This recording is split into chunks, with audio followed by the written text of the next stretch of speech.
Magandang gabi mga kaagimat, mga kamutya. Eto na naman po ulit ako, si Pepeng Agimat TV para magbahagi sa inyo ng kaunting kaalaman tungkol dito sa mutya ng ngipin ng kalabaw.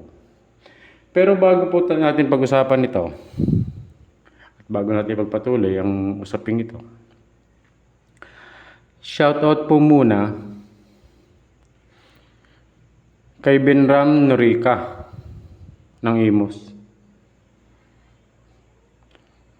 At shoutout din po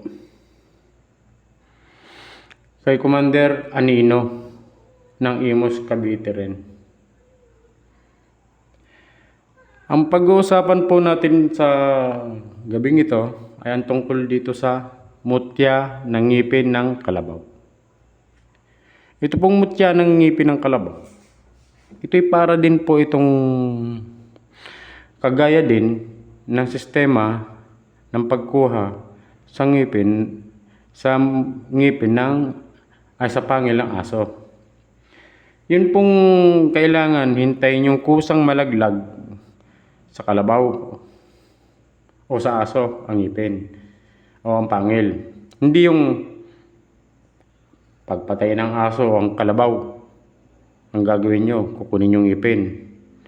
Wala rin ng power yun. O kaya yung kalabaw, bubunutan nyo ng ngipin para makuha nyo ang anteng. Wala rin ng power yon.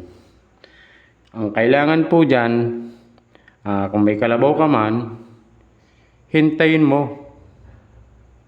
O kahit hindi mo hintayin, kasi kung talagang para sa'yo, ang agimat na mutya ng ngipin ng kalabaw, kusayang iluluwa ng kalabaw sa mismong harapan mo. Ganun po yun. Ang mutya ng ngipin ng kalabaw, ito po'y isa sa makapangyarihang gamit. Lalo na po, ito po'y magagamit sa pang-araw-araw na pamumuhay. Dahil ito po'y nagtataglay ng kapangyarihan sa lakas ng katawan. Kung medyo may nahina ang katawan mo, lalo't ikaw nagtatrabaho ka sa mga construction o kung sa bukid man, basta yung mga trabahong manpower talaga, kailangan pumagtangan ka nito. Dahil kung may lakas ka man na para sa trabahong iyon, mas madadagdagan ang lakas mo. At ito rin po ay nagbibigay din ng lakas ng resistensya. Yung bang gaya ng kalabaw, kahit gaano man kainit, diba ang kalabaw baliwala, ang init ng araw, sige lang, araro ng araro ng mga palayan o ng bukid, dahil malakas ang kalabaw. Ang nagtataglay po ng mutya ng ngipin ng kalabaw, hindi ka man kasing lakas mismo ng kalabaw, pero malakas ka sa karaniwang tao. Ganun po yun. Ang mutya ng ngipin ng kalabaw din po ay pinaniniwalaan na kontra sa mga masasamang gawa ng tao at masasamang elemento. Dahil ito po ay mutyana. Ang mga mutya po ay may kakayahan na kumontra sa mga masamang elemento sa paligid. Ito rin po ay makakatulong sa atin kung tayo nagtataglay ng mutya ng ngipin ng kalabaw.